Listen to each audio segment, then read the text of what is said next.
Libya. Now, I'm an old infantry veteran, and this war in Libya, you guys, is not about fucking oil. It's not about helping the fucking people. It's about fucking water.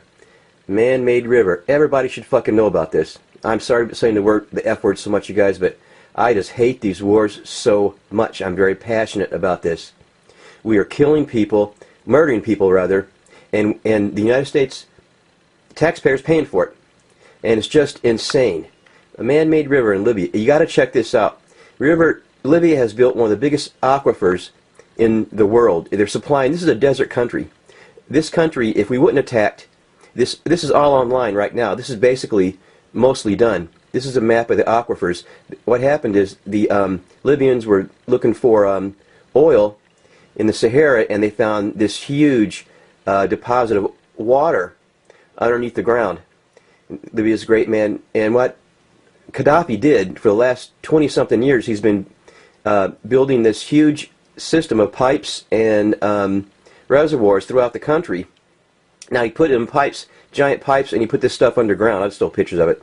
There's a digger with a trench, and here's one of the aquifers that Libya built. These things are massive. You know, there's no water over there. Now, Gaddafi's plan was to green the desert, and he was doing a good job. Now, Libya is totally independent for energy. They built this thing with no money from the IMF or the World Banks at all, so they're totally autonomous with their projects.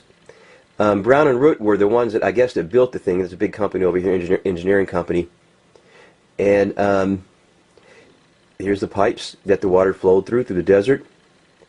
This thing had costed like $83 billion, but they did it totally without the IMF, the World Banks. Gaddafi paid for it himself, and the banks didn't want that. Number one, they don't want to feed the people in northern Africa. This little country with this water could probably feed the entire continent of Africa and the Middle East. They're going to have they had big plans of exporting much food to Europe. Get this.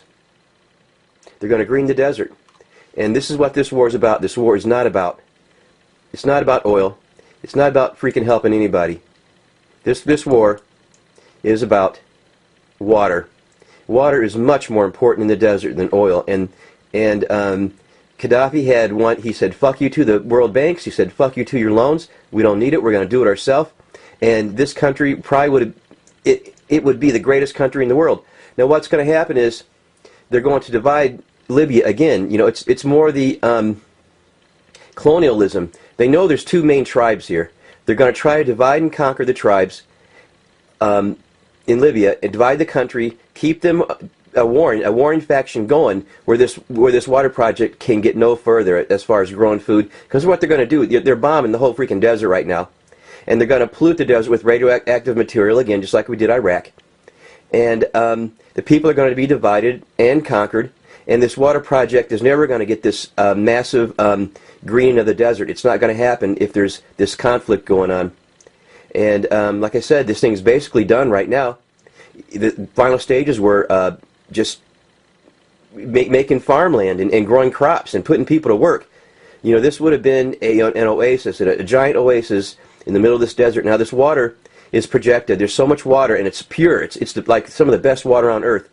It would supply Libya for 200 years. You guys, the IMF doesn't want to hear this. The world bankers, the guys that control the world, don't want to hear this. That's why we're there, guys. Obama is nothing but a spokesman for the World Bank, the IMF, and you better look at Israel, man, because right now the UN voted for a no-fly zone, and right now Israel is flying over Gaza and dropping bombs because we've had some incidents over there, and I guess today we've had another bus bombing in Jerusalem. Now, we don't have bombings or suicide bombers in Jerusalem.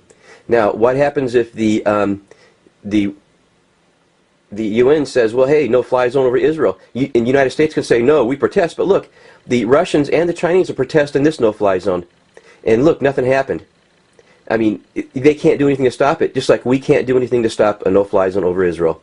I think everybody, check out this water project. Anybody that sees this, share it with your friends and family. If anybody you know that's interested in these wars and these fake wars and how we're getting fucked over by our own government, And this water thing, it's about water. It's about fucking water.